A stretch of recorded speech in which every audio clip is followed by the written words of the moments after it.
In the heart of a silent night, Galileo Galilei sits at his desk, his fingers stained with ink and time. The room is cold, thick stone walls holding in the damp, and the flickering candlelight casts uncertain shadows across his notes. The scent of old paper and melted wax lingers in the air, while outside the wind rattles the shutters and carries the distant sound of Florence's bells.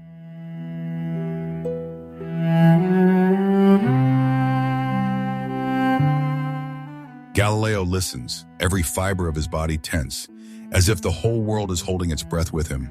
In front of him, the words he's written shine like tiny constellations, signs of a truth burning beneath the surface of things.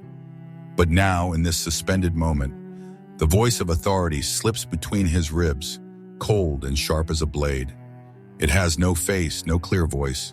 It's a weight, a pressure that presses on his chest and makes it hard to swallow. Galileo tastes the bitterness of fear on his tongue, sweat sliding slowly down his back, goosebumps rising beneath his robe. Yet beneath that pressure, something sparks. A glimmer of cunning, a subtle warmth spreading from his core to his fingertips. The air in the room grows heavier, his breath short, but Galileo does not break. He bends, he adapts, like a branch that bows in the wind but does not snap.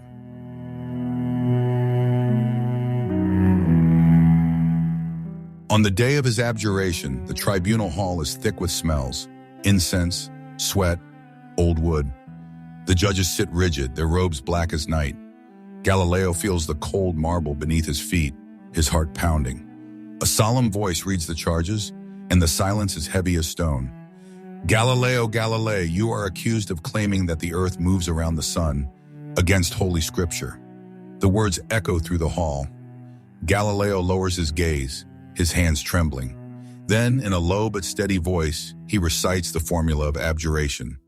With a sincere heart and unfeigned faith, I abjure, curse, and detest the said errors and heresies. The metallic taste of defeat mixes with the need to survive. But in his eyes, a spark still glows. It's said that as he left the hall, he muttered under his breath, and yet it moves. No one hears, but the thought hangs in the air, like golden dust in the light.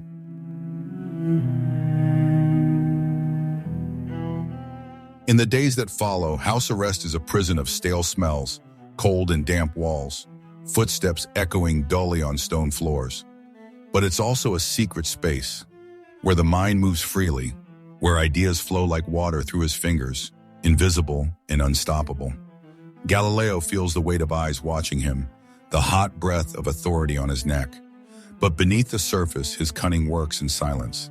He hides his writings in the folds of books, in the fibers of paper, in words that seem harmless but hold entire worlds. The feel of pages beneath his fingers is a comfort, a reminder that truth can survive even in silence. One evening, a young student visits. The room is dim, the scent of red wine and fresh bread filling the air. The student whispers, "Maestro, aren't you afraid?" Galileo smiles, his wrinkles deepening. "Fear is like darkness," he replies, "but a single spark of truth can light it up." His words are simple, but their weight lingers like the scent of rosemary burning in the fireplace. The days pass, marked by the monotonous sound of bells, the smell of stale bread and dust settling slowly on everything. Galileo gazes at the sky from his window, the deep blue stretching beyond the bars, and feels the sun's warmth on his skin, the breeze carrying the scent of grass and wet earth. In those moments, his mind travels far, beyond walls, beyond voices that set limits and boundaries. He remembers debates with scholars, crowded halls filled with the smell of wool and sweat, the buzz of voices, the sharp taste of tension in the air. Once, during a heated discussion, an academic challenged him. "Galileo, how can you trust that your senses do not deceive you?" Galileo answered with a wry smile, "I do not trust, I observe. And what I see, I write." His words are like stones tossed into a still pond, sending ripples outward.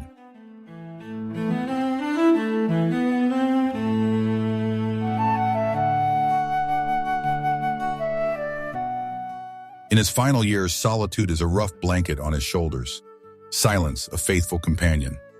But beneath his skin, the flame never dies. It burns quietly, fed by memories of the skies he's watched, the cold marble beneath his bare feet, the bittersweet taste of inner freedom. Galileo walks slowly through the rooms, his hands brushing the walls, his breath deep, his body adapting to the slow rhythm of time. Each day is an act of resistance, each thought a seed planted in the fertile ground of his mind. External authority can set boundaries, tighten the circle, try to silence the voice. But inside, in the folds of flesh and memory, there is a space no one can reach, a place where truth whispers softly, where the flame burns without fear.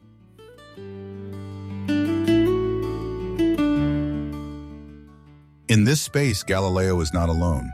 He is every man, every woman who has felt the weight of authority and chosen to bend without breaking, to hide their light to protect it, to walk in silence so as not to extinguish the fire. And so, in the damp darkness of the room, among the smells of ink and wax, Galileo's story becomes the story of anyone who has ever felt the chill of fear in the warmth of hope, the story of a flame that burns quietly beneath the ashes.